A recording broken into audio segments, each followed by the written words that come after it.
No, it's crazy because Muhammad Khalil talking about he didn't know who you was, but he asked about you before. It's crazy. No, I did. You did too. Remember? All right, well, you get the mute. I don't. Muhammad Khalil is my nigga Nook. Nook, this is Muhammad Khalil. Nice to meet you. Assalamu alaikum.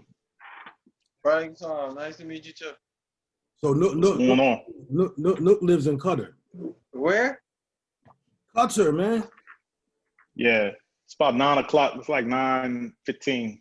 So about 7 hours ahead. So it's not bad. It's good timing. He's a hafiz, a Qur'an. He learned in Philly. Yeah, we right next to we're on like the eastern side of Saudi Arabia. So the closest city, what is that city? I forget the name of the city. But yeah, so basically if we drive like about an hour west, we get to the border of Saudi Arabia. And if we're in the Red Sea, I mean not the Red Sea, the Persian Gulf. So on the other side is Iran.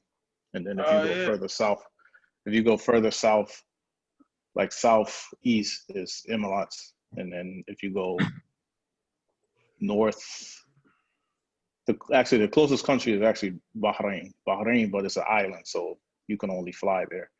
And then if you go further up, then you have Kuwait. So it's like real small. It's almost like a little like outpouching of Saudi Arabia. So if you're not zooming in on the map, you won't be able to see it. So, what is it like there? Is it like the rest of the country, or is it as far as what? like Islamic? It's just all Islam? Yeah, it's a Muslim country. The majority of people here are Muslim. I mean, you have masjids everywhere. They have Islamic education. They have Quran classes, schools, for free in the masjid.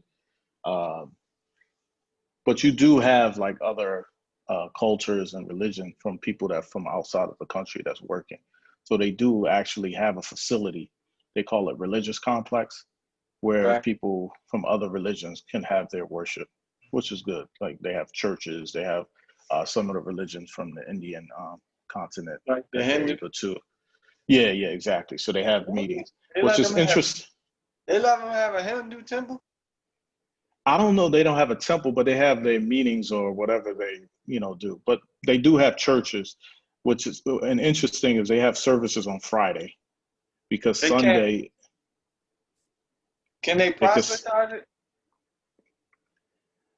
I mean, people know about it. But it's not like in America, like, it's like not in your face, Yeah, right.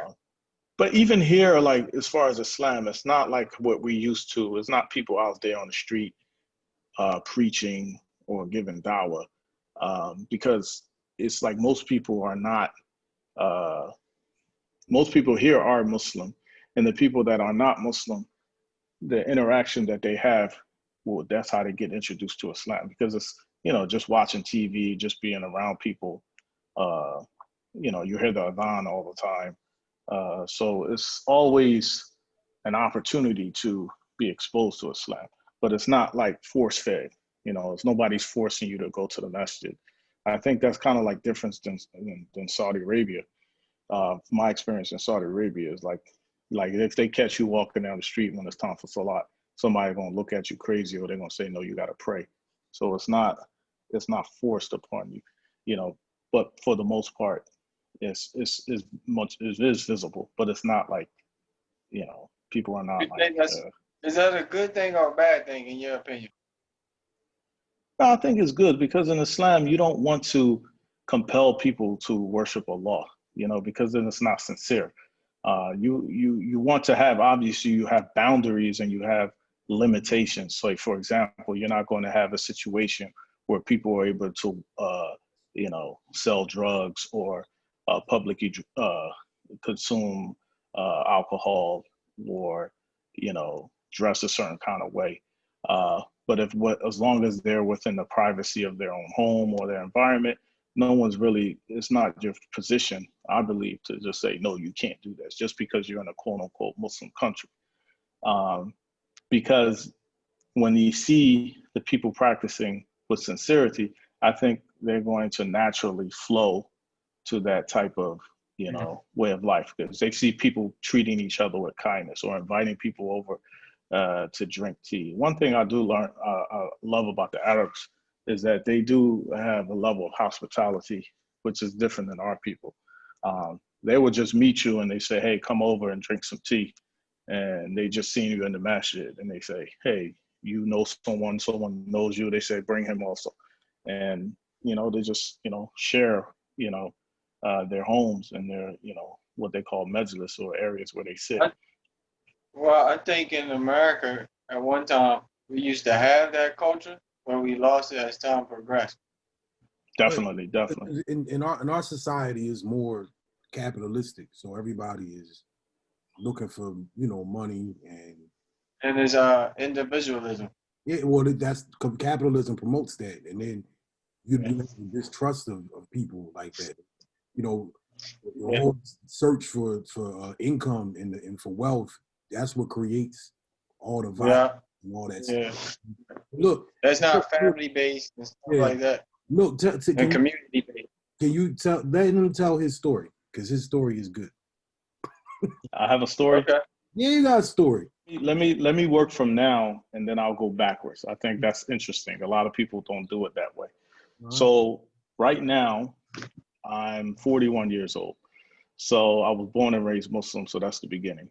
I've been in Qatar for a little over 6 years. I moved here in 2014 with my family. My youngest son was 3 years old, now he's 9. I have 3 children.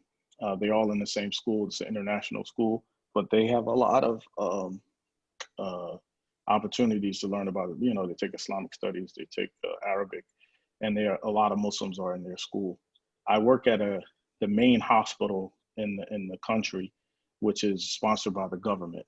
The difference between, I would say, in the Gulf area versus in the United States, because the government funds a lot of their medical facilities, because they have, their government has a lot of money. That's where most of the resources are, versus like in the US, where it's like private hospitals owned by corporations. That's the biggest difference. So the hospital I work at, I've been there all 6 years. We have a very great department, very diverse. We have people from Sudan, people from Libya, people from Pakistan, India. We have one guy from Nepal, a lot of people trained in United Kingdom, a few people from US, not too many. So, multi-ethnicity, multi-language. This is the type of population that we interact with a lot. So most of the time I spend now, since the pandemic, they dedicated a few hospitals for treating people with COVID. So I've been at that hospital since, I will say, beginning of April. So 6 months now. So things been kind of out of whack, out of routine, but alhamdulillah, we overall, our health system here has done a great job. We have one of the few lowest mortality rate. So like, I'll give you an example. Out of 120. What is your job specifically? Because he don't know. Oh, absolutely. So I practice medicine, internal medicine, specifically hospital medicine.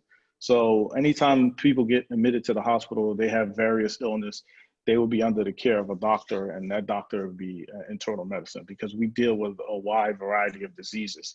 So it's not one specific thing that I deal with. So for example, if you have a respiratory infection, pneumonia, if you have kidney problems, if you have stroke, diabetes, heart disease, anything non-surgical, where I don't cut on anyone, but anything where we have to diagnose, you have to run tests, blood tests, analyze blood tests, give specific treatment, things of that nature. This is my job. But specifically from that specialty, I primarily deal with patients that's in the hospital. So I don't see people in the doctor's office or anything. Occasionally I might do like people who have been discharged and they need to be seen again. That's the only time that I will see them. So I'll see people that's really, really sick. So the interesting thing here, this is what I want you to talk about, right? How did you get to become? Because you're also a Hafiz of Quran, right? Yes. So we got to go backwards, man. That's We got to what go I'm saying. backwards. So, like, how did you get to the point where you memorized the whole Quran and became a doctor? Like, where'd you find the time? All right. Yeah, So obviously, the things happen at different times. So when I was, I think in 7th grade, that was my last year at Sister Claire Muhammad School. After that, all my intentions was to return to that school. But one thing led to another, and a lot of people left the school. To this day, I don't know the specific details, but you can read between the lines that illegitimate things were going on. So we'll leave it at that. So initially, I was homeschooled for about 2-3 months, and then my dad, he met with Imam Anwar, and I guess my dad is a plumber, so he kind of met him through doing some work. And I guess he kind of made a deal. Because at that time, they weren't letting people in my grade in the school. They were focused on the young grade. So I was going into the 8th grade. So I was one of the oldest students, because initially they was like just elementary, and and then they would add each year, but they made a special exception. So at first, my intentions wasn't really to memorize Quran, but it was just part of the curriculum. And the first thing that we did when we came to school was we had Quran class, and that was usually the longest class. We had that in the morning, and then also we had classes on the weekend. This is when I met people like Shuaib and Sahir. They were all part of the weekend, but I was in the full-time class. So in my first year, I memorized 2 juz Amma, juz Tabata. And then in the summertime, I kind of gained some confidence. I was like, I can do this.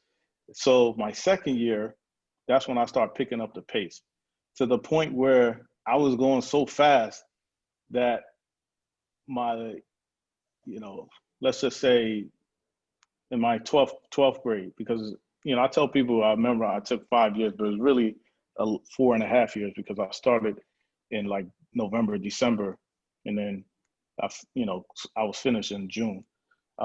It took me 1 month to memorize Surah Al-Baqarah.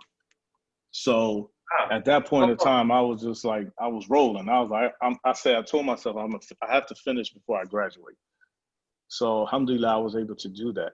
So I think from that experience and having to be extra razor focused and review, everything else seemed attainable. So, I was able to go to a good school, Penn State, and my first semester was my worst as far as GPA. I think because it was a different transition, because going to Cuba, it was like less than 20 students, the whole school. And then going to Penn State, where my first class was 1,200 students in one class in biology. So it was a big transition, and I just had to find myself. But once I got into a groove, I said, I'm rolling. And I was able to take the necessary courses. And then, I said, what, I'm gonna take the exams. And alhamdulillah, I took a year between medical school and college. And I was successful at Temple. That's where I went to medical school. And then after that, I did my residency training at Lincoln Hall. And then before I moved here, I worked at a hospital, small hospital in Jennersville. I don't know if you guys know where Jennersville is. It's like, where Lincoln University is? Yeah. It's like it's about 10 minutes from there. So it's in that area. So very small hospital, 1 floor, like 50 beds, that's it. But the people there treated me very well. Dr. Callahan was my immediate supervisor, boss. So after that, during that time, I spoke to my wife. I said, we always thought about moving, overseas for various reasons, the different opportunity, especially for we had children. We wanted them to be in a more wholesome environment. And the opportunity came for me to come to Qatar, and this is where I am right now. But one of the things that I always, going back to Quran, that because I was able to memorize Quran, one of the, opportunities I had when I was in Philadelphia was lead Taraweeh and Tahajjud, and also teach Quran. I used to be one of the Quran teachers at Cuba. I had my own little class in the evenings. And I still, to this day, teach Quran to various people.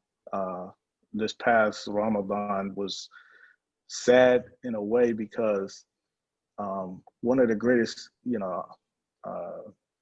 opportunities we have here, especially in a Muslim country, is Ramadan is big here. I mean, you guys don't have any idea if you haven't been. It's huge. I mean, during the day, the whole country is shut down.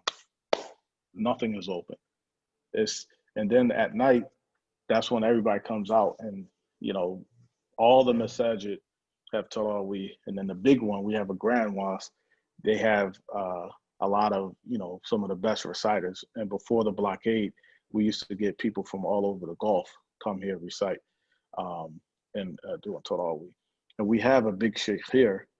You guys have to look him up. It's called his name is Sheikh Abdul Rashid Ali Sufi. He's originally from Somalia. He knows all the qira'ats. So when he does his salat, they have this masjid in this different part of the city, and it's packed. I'm talking about all the way to the wall. And I really missed it last year. I mean, this past Ramadan, because, everything was closed. I mean, the masjid was closed. There was no Jumu'ah. Even the Eid al-Fitr was khalas. There was nothing. So one of the things that my wife suggested, she said, you know what, let's just pray here, and then we'll just do a live stream to Tarawih. And that was like the first time I did Tarawih, led Tarawih, I would say probably in like 7 years. Wow. And it kind of made up for, what we weren't able to do. I mean, just think about it. No iftar. I mean, here I'm talking about iftar. If you go on to talk to a couple of my friends, they came a couple of years ago, Ramadan. I mean, they have in the hotel, they have a buffet. I mean, it's spread is crazy, man. I'm talking about like, they'd be like, man, what's the point of fasting? And I'm talking about. So, I mean, you missed that. So that was, for me, I think being able to do the salat, it kind of made up for, the void that we didn't have, because I know everybody. This is a weird year. I mean, that's the only thing. For me at all, man. I hated it. I mean, I don't hate the month, but just the feeling of it was like it wasn't nothing that resembled anything like we was used to having, man. Exactly. And then you just have to make the best out of it. So this is where we are now. But like I always try to be connected to the Quran, and it helps me throughout my life as far as whatever endeavors to come across. So, do you understand? I got a question. Right, a lot of times Hafiz, they recite the Quran, but they don't understand it. How is that with you? So it's two terminologies that you have to understand. So, for example, the person who recites the terminology they use is called a qari. So a qari is someone who is known for recitation. Obviously, Hafiz the Quran is the memorization of the Quran. And then you have the person who understands the Quran. That's more like, it's different levels of that. So for example, if I was to give you an ayat, I can kind of tell you, okay, this is what this means, this is what that means. And this is from years of studying and reading and understanding. But there's different levels, in depth, because like like there's different modes of recitation. So depending on which way you recite, that might alter slightly the meaning. I always tell people that it's like 3 levels of meaning of the Quran. What we, as far as non-Arabs, we get the surface. We get okay, this is what this word means, so it could mean that. But then there's another level that you understand, because then you put it in context. I'll give you a perfect example. You say, for example, you have an ayat where Allah says, وَالَّذِينَ آمَنُوا وَعَمِلُوا الصَّالِحَاتِ كانت إن الذين آمنوا وعملوا الصالحات كانت لهم جنات الفردوس نزلا. It's like when Allah said إن الذين آمنوا وعملوا الصالحات. So when we read it, we say we use the word surely, verily, like inna ladina amanu. Amanu is those who believe. Okay, but when we say those who believe, if you read it, say for example, I never read anything about Islam. Believe in what? What does believe means? You just see what I'm saying? So just reading that ayah, you say inna ladina amanu wa amilu salih, and then you say amilu salihat, doing the actions that are righteous or correct. And then it tells those are the ones who will be in the firdaus, that level of Jannah. Okay, so when you read that, you say, oh man, I read it just on a basic level, you say, all I got to do is believe. And then obviously the first thing people say, believe in God. But it doesn't just mean believe in God. It says believe in Allah the way he's supposed to believe in Allah, the correct aqidah, the correct understanding of Allah's limits, etc. Believe in the Messenger sallallahu alaihi wasallam, that he was ma'asum. He didn't make any errors in the religion, and everything that he spoke was from revelation. All that is tied in. So that's different levels of understanding, but you're not going to get that just by reading, translation or knowing what the Arabic language is. So I think the Quran it's like a lifelong study, because even when Allah talks about, he might talks about, when you say amanu, he might talk about ya ayyuhalladhina amanu, oh you who believe. We say, oh you who believe. When we read it, we say, no, he's talking about ashab al-rasul. He's talking about the companions of the Prophet sallallahu alaihi wasallam, when he give an injunction. So all these things, that's why I say, like, knowing the Arabic language will say, okay, I know what this means. It may not necessitate that you understand the Quran. Let me ask you something. Look, so going back, you're actually the first Hafiz of Quran in America, right? Yes and no. So the first this is a trivia question. Okay. So first black, you would say? No. No, we first one. So it's first something. So the way they phrase it, and I don't know. They say I'm the first one. I'm the first one to memorize Quran without leaving the country. Exactly. Oh, alhamdulillah. So that's what I'm saying. Because my teacher, he obviously he's Hafiz, Imam Anwar, but he grew up in Medina. Yeah. So some people say that's like cheating, like you get a heads up. But whatever the case may be, that's, people say that, I don't know. All right, I got a question. So the question is, it don't count? Say that again? It don't count? That's what they trying to say?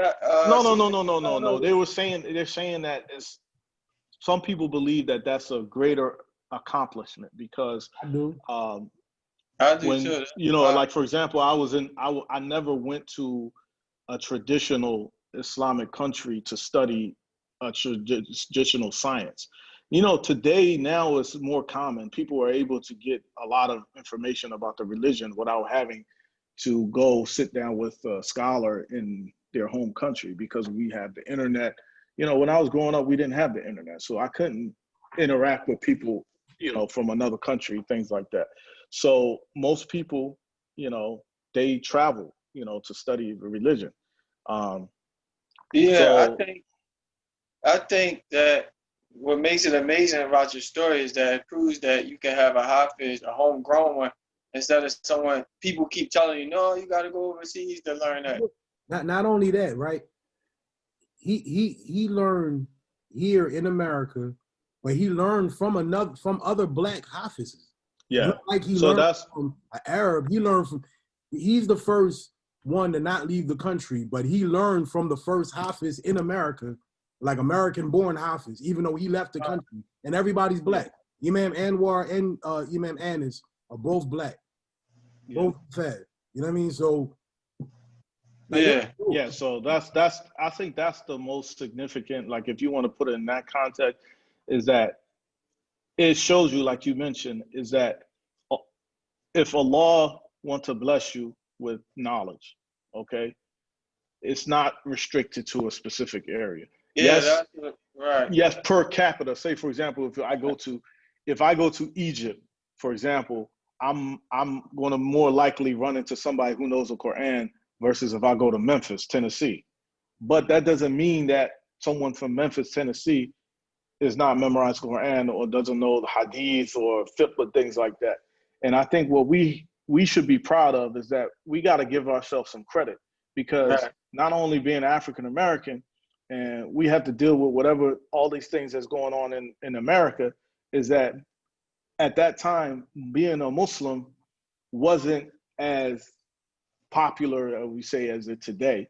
You know, it wasn't as many Muslims that's practicing was visible in the 80s and the 90s. Well, it started to become more popular in the 90s, but in the 80s, and the ability to study wasn't that, you know, vast.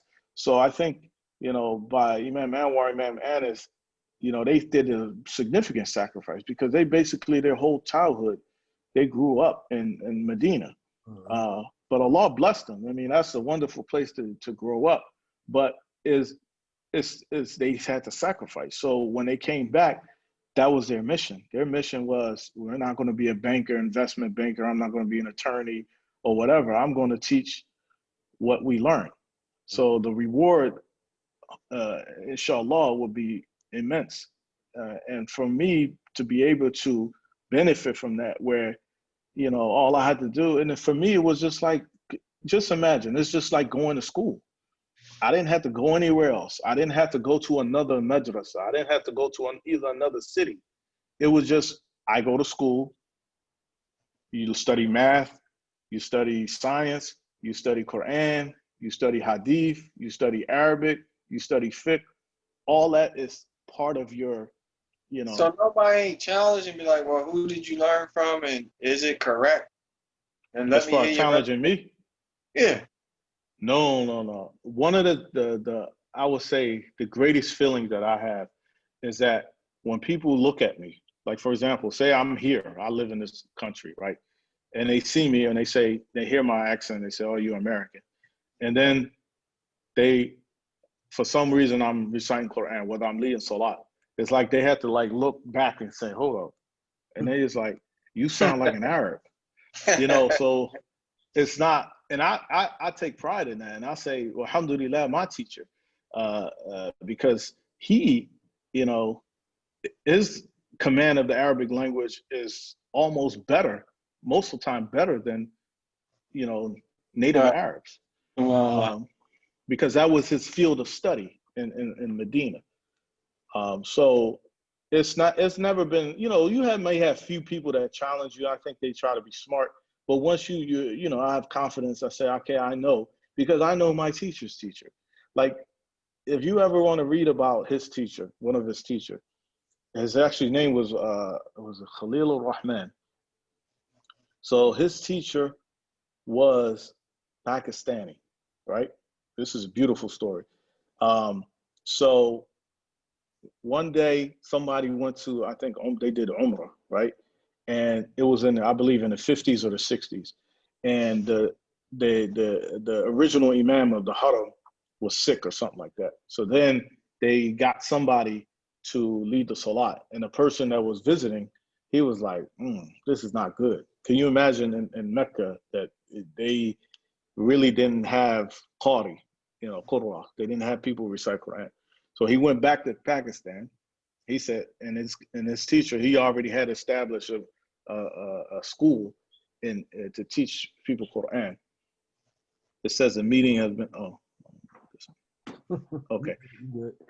All right. So he told him, listen, you got to come and teach these people how to recite Quran. So he came and he established a school first in Mecca and then in Medina. Look him up. I think it's Khalil al-Rahman. He passed away there's a Muhammad Khalil or Muhammad Khalil al-Rahman. It's one of these names, but don't quote me on it. And then he established school in Medina, and his son is running the school now. His son actually did he led some salawats in Medina Munawwara, Masjid Nabawi. So this is where my teachers' teachers. So, So you gotta go ahead. My bad. I want to ask you one more thing. So if you grow up in Philly, right? yes. So you in Philly, you're in Islamic school, you become a doctor and a hafiz, even though your intention might not have been not be a hafiz. But how was it for you, like your experience as, because like you still around girls, you still playing sports, you still watching TV. Like how was you able to focus? Like were you So TV and stuff? like yeah, so this is the beauty of the Quran. So we read this ayah, it said, وَلَقَدْ يَسَّرْنَا الْقُرْآنَ لِلذِّكْرِ. Okay, Allah says He made the Quran easy for remembrance. So what I take that to mean is that it's not like trying to study like a weird philosophical concept or something that's foreign and only 10 people know about it, and then it's all these, like when you start getting to this advanced math, all of these algorithms and formulas. It's not like that, because so many people in the world have memorized Quran. So many people. I mean, millions and millions. I don't even know. It's probably over time, it's probably been billions of people. So it's something that is attainable.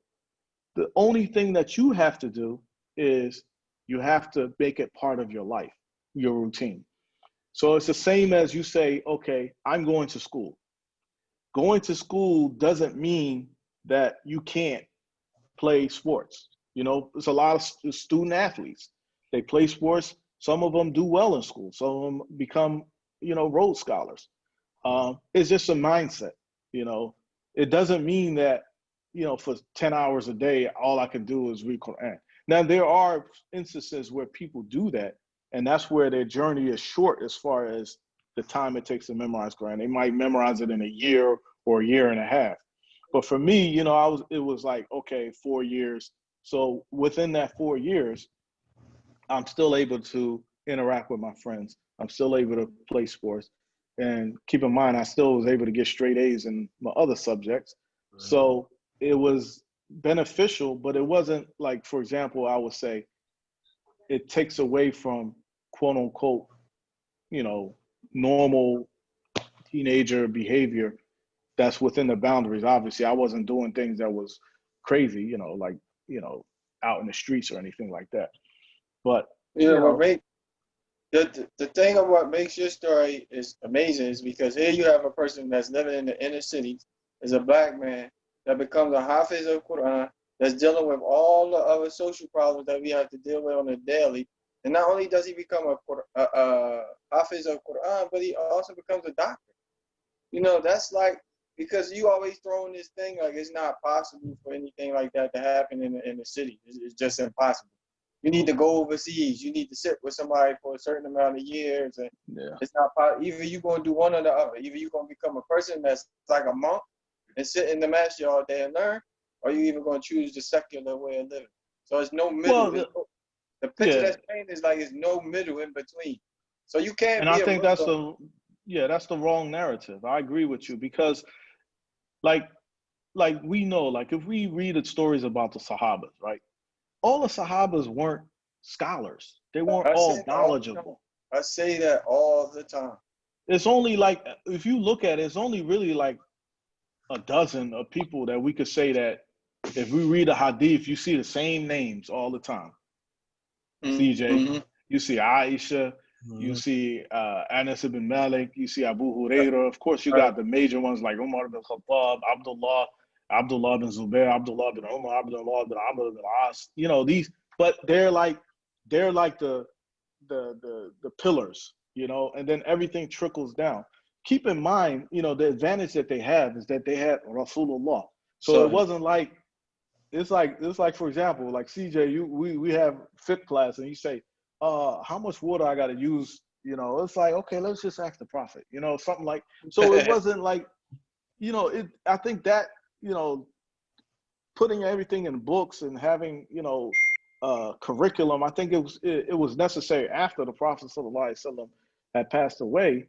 But it's still, you had Muslims that were contributing to the religion, and they still had basic knowledge. They still was able to recite the Quran correctly. They knew how to make salat. They had a proper understanding of beliefs, okay? But they still had jobs, you know? Yeah. Even some of the scholars had jobs. You know, Right. they still had families. They still had wives, children, you know, these things. So it doesn't mean, like I always tell people, it's like the road to Jannah is not one way. Doesn't mean that you got to isolate yourself in a mountain and, Yeah. you know, do dhikr for 24 hours a day. But you still have to do some. You still have to make your salat and, you know, do the charity, all these different things. That's why I like a particular story about Imam Malik ibn Anas, radiallahu ta'ala anhu, where another prominent scholar, he sent him a letter when he was older, and he said, you should just stop with this and just sit in the masjid. Them days of teaching are over. And he sent him a corresponding letter saying, you get your worship out of sitting in the masjid doing dhikr. My worship is in teaching people. So it's different forms of how you do it, how you doing your different forms of worship with different people. I just find it odd that we try to put it in this box and like it's just one particular way of just learning. You're definitely on the point. I think, and that's what I teach my children, is that I'm never, I feel proud that I'm not steering them to one particular way or another. I analyze their strengths, their weaknesses, and I try to like support them in their strength. And then if the weaknesses is something that needs to be corrected, then we're going to correct it. But it's never to a point where you have to do this or you have to do this. This is the only way that you can attain success.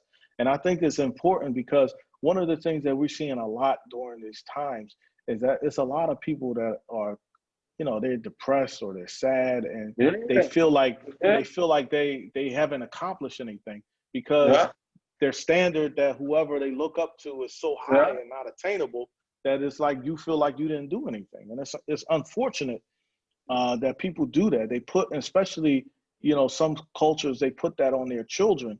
They say, oh, if you don't, you know, memorize 10,000 hadiths or you don't graduate from this school, then you can't talk to me, you know, whether or not it's Islamic school, whether or not it's Harvard, whether or not it's medical school, there's always something where people can say that some people, they achieve that, but are you doing it from your own heart or are you doing it because you're trying to please, you know, a relative? I'm pretty sure you're familiar with that narration where the man came in and he made some errors in his salah. Umar ibn al-Khattab radiallahu ta'ala and told him to do it over. So he did it over, and then he went and complained to Rasulullah sallallahu alaihi wasallam. Rasulullah sallallahu alaihi wasallam said he confronted, because the Prophet sallallahu alaihi wasallam always had that mannerisms of if someone brings something to him, he would confront it with the other person.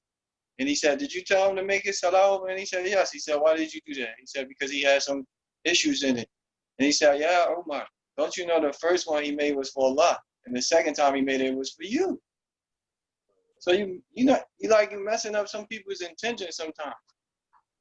Exactly. I think that's what's important, that we have to understand that us as human beings, we're going to make mistakes. We're going to make mistakes, you know, until the day that we die.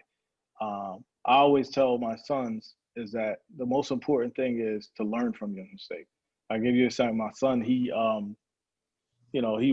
had a math test. He's in 10th. My oldest son is 10th grade.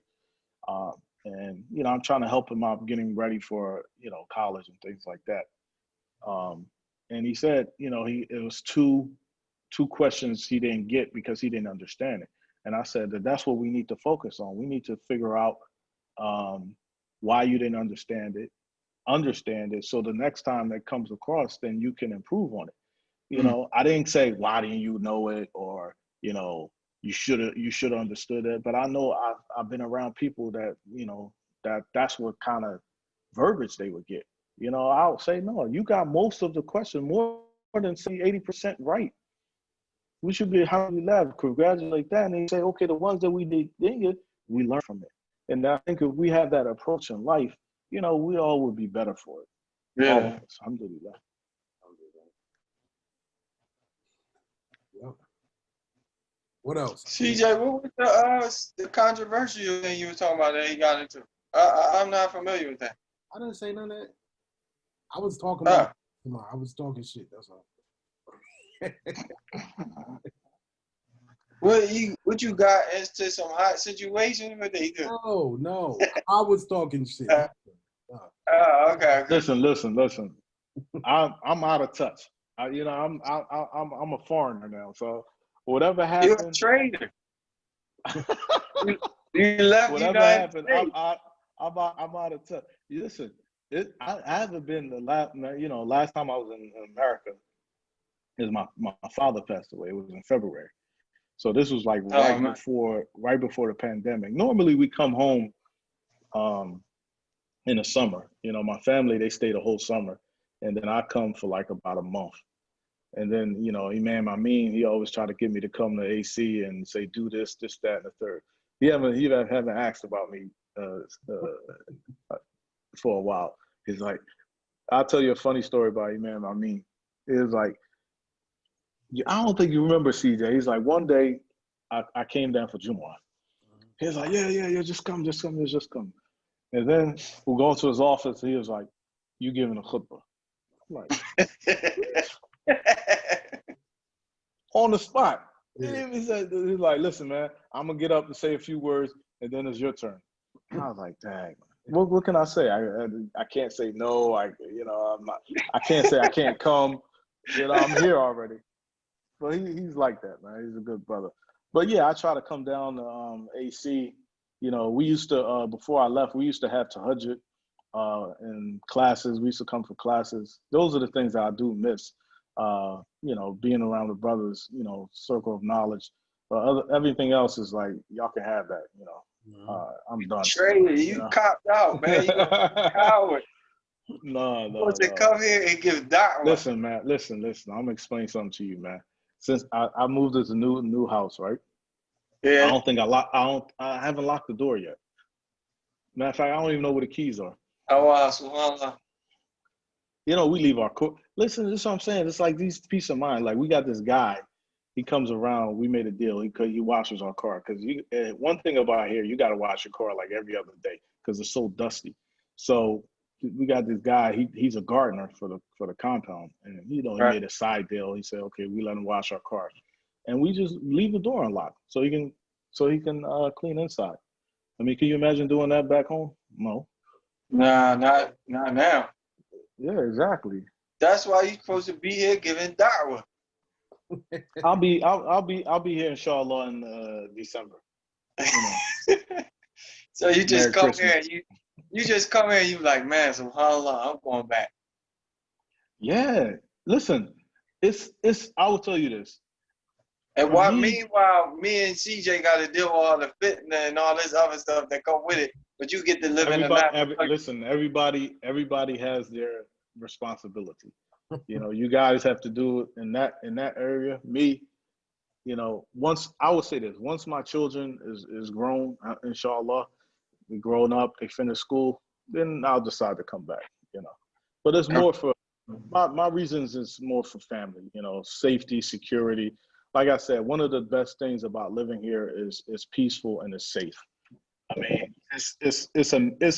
it's like the difference between the safety in Philly and here is like miles apart. You wouldn't believe some of the stuff you don't even have to worry about. It's to the point where when I do go back, I have to like retrain myself. And I say, I can't I got to lock the door. I got to put my alarm on. I got to, you got to do all these different things. Right. I can't send my kids out to the store, things like that.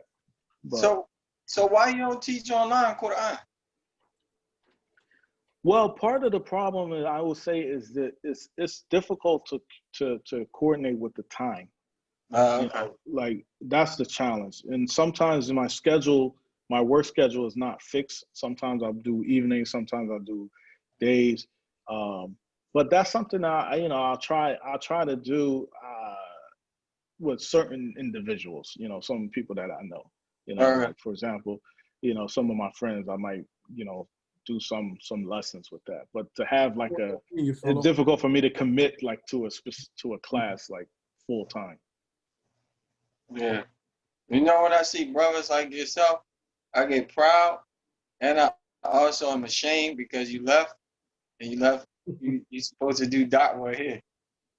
No, we got to leave too though, because I know when my kids get grown, I'm probably gonna be out of here. Once I get my money right, Yeah, I said the same thing, I CJ. might be in Africa or somewhere. You know? Yeah. I would say this. This is the way I look at it.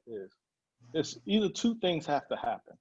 Either we have to have a significant change in America, like almost like a revolution, which I doubt that it's possible because we're not united on that part. We're not even united, amongst any group. You could say there's always going to be some differences that curtail the progress.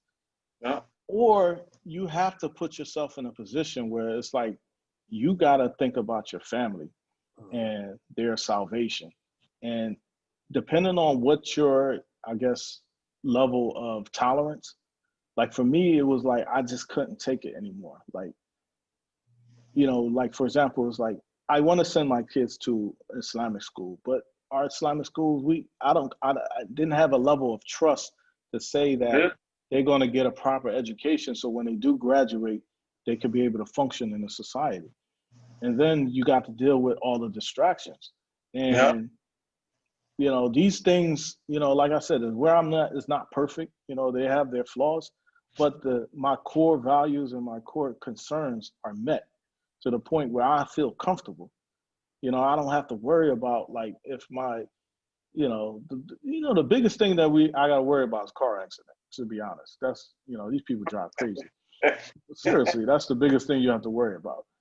But other than that, it's like, if somebody get mad at you, they get mad at you. It's over. Ain't nobody coming up on you, robbing you and getting ready to shoot you or doing a drive-by and none of that stuff, So it's just, you get in an argument and that's it.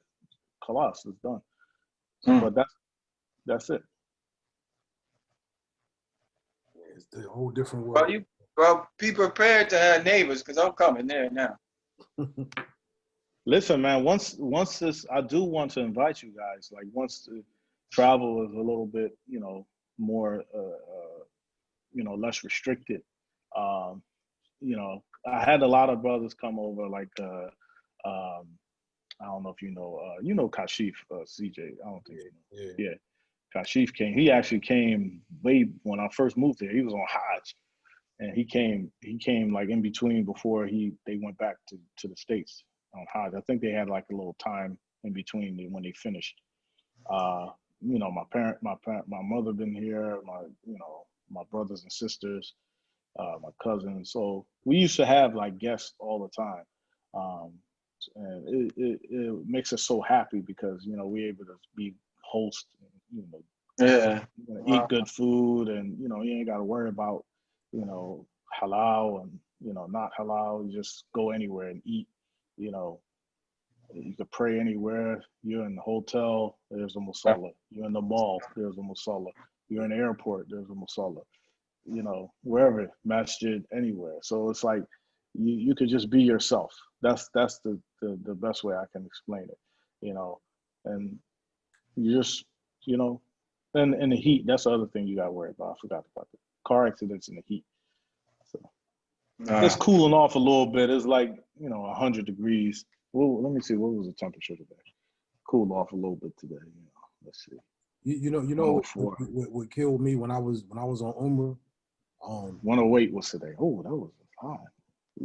When I was out there on Umrah, this is the only thing that it seemed like I couldn't find vegetables anywhere, and I couldn't find ice. Do y'all have ice? Yes.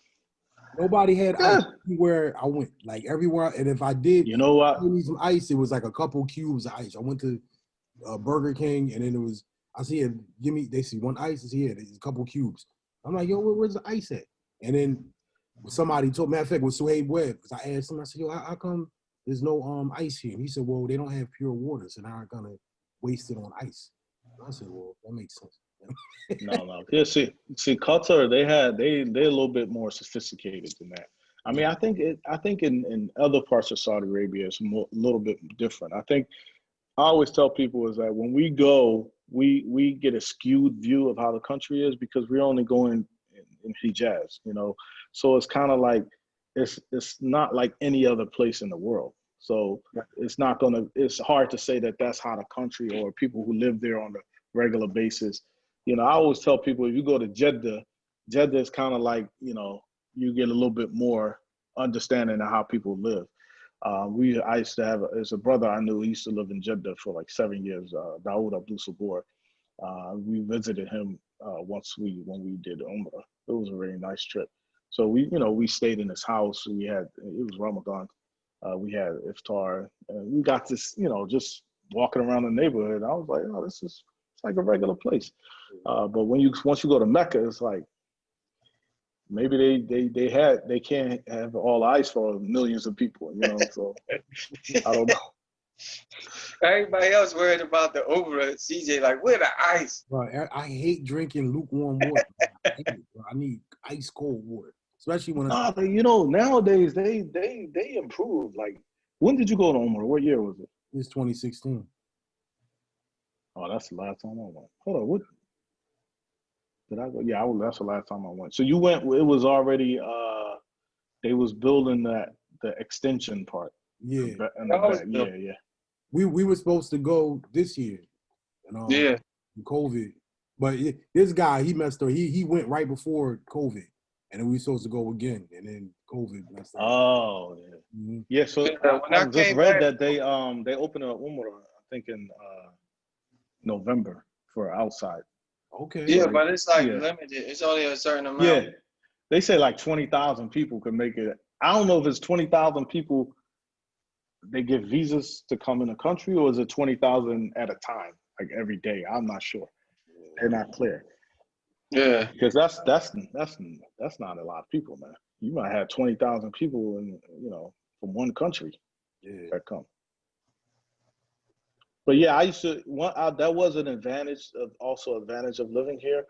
I was able to go to Umrah. Since I've been here, I think I went, what did I go, 3 times? No, I went twice. I went once with my kids, my boys. That was crazy. We went for the weekend. I said nobody do that again. We went for the weekend, so we flew to Jeddah. We did Umrah. Then I think on Juma, after Juma, we drove to Medina. This guy was crazy. He was a Yemeni guy. I don't know when he knew the back roads. He was just going crazy. I was like, dude, I got my kids in the car. You know what I'm saying? He was just like, okay. And then we made Maghrib, Isha, and we came back to Mecca.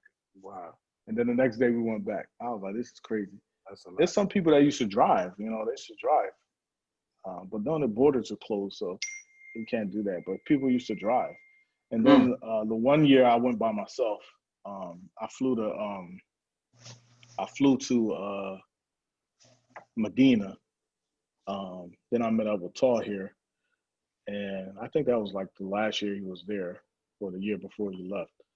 And then I took the bus to Mecca. I think that was 16 or 17. What year was that? I think 16. Yeah. But I do miss it, man. It's been a while, man. It's time to go back.